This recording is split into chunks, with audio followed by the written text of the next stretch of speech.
What's up, tennis players? There are a ton of tennis serve myths out there, usually propagated by opinions and theories of what we think should be happening.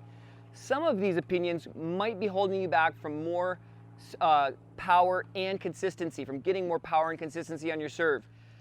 Today, someone I'm a huge fan of, Vic Braden, dedicated tons of resources towards researching the serve. So what we're going to do today is we're going to take a look at a great eBay find I had. It's a 1989 August edition tennis magazine, Braden Shatters Serving Myths. What we're going to do is we're going to take a look at the article, and we're going to see if any of the tips Vic Braden was giving back then might still hold true today. Or maybe we haven't even caught up with some of the stuff Vic was teaching.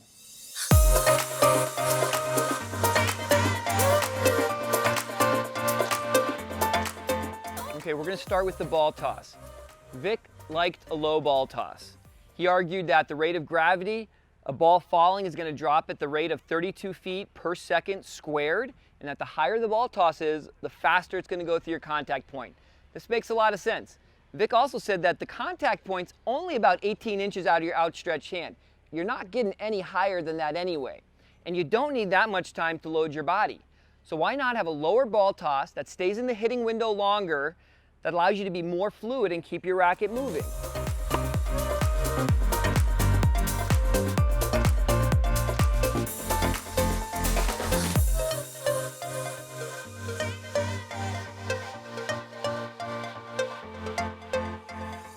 Now, I'm not going to get in the argument of if you should hit it at the apex or if it should fall a few inches. The problem is there's still too many people teaching that the higher the better. People are tossing their ball so far up thinking that they're getting some kind of advantage when they're really just hurting themselves.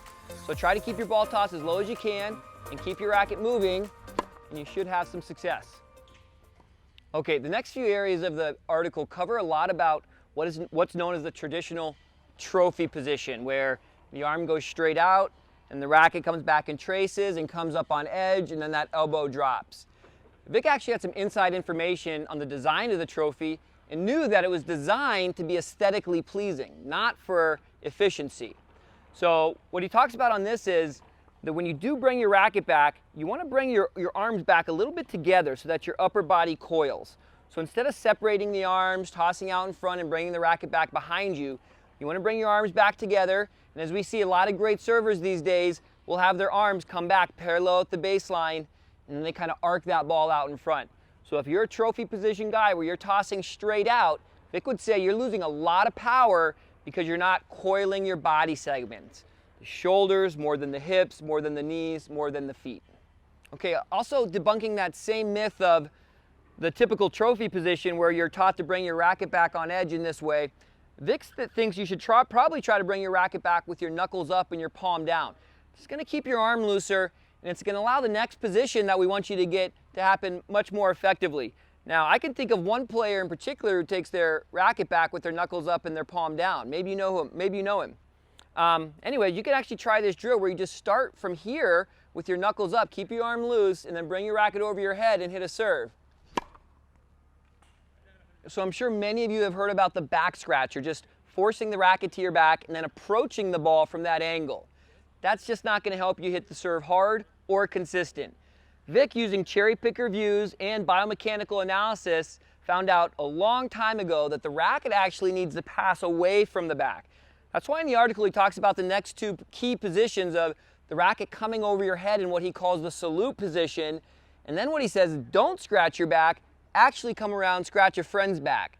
Now, granted, the racket might come a little less to the side on a spin serve, but by no means is the racket approaching the ball from your back.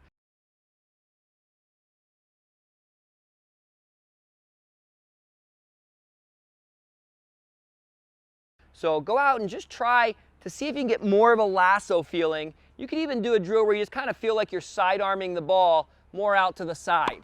And then you just bring it a little higher, and then you have your serve. Vic then goes on to debunk the wrist snap idea, which also makes sense. Power is generated from the ground up. There's so much kinetic energy built up through your body at this point that there's no way your wrist, which has no muscles in it, it's just bones and tendons, is going to be able to calculate a snap right at contact. He talks about pronation and how you're much better off just thinking of this as a unit and really focusing on turning that forearm to the hit. Now, he says it happens naturally. So you're gonna have to be on a grip very close to continental, within that range of correctness. And if you do everything we talked about right, that's gonna bring the edge of your racket to the ball, and that's what's gonna make you have to pronate if you'd like to even make contact with the ball. So every great server is close to that continental grip and definitely pronating. So if you're someone who's on an Eastern or semi-Western grip and is pancaking that ball in there, change can be hard, but I highly recommend you learn the right grip and learn how to pronate. A great drill is to just go out, make sure you're on the right grip, just start up close to the net. Start with your racket on edge, and then just practice going from the edge, hitting the ball, and then finishing in this wristwatch key position, where you just turn your arm to the hit. Go give that a try. Okay, so the last piece of information we're going to talk about is just a misunderstanding on how body segments uncoil into the ball. Now, it makes sense that a lot of people think that you would just continuously uncoil into the shot, but what Vic's research showed is that before this arm finally comes through to the ball, you see a really sharp deceleration in the opposite side. It's one of the reasons you see a lot of players' arms come into your body. By stopping this left side, it works as a reactive brake and actually makes the right side come around faster. But for that right side to work as a whip, that's why you got to be very loose with that arm once it gets in there. So you could bring your arm in, stop your left side, and it's actually going to make the right side go a lot faster.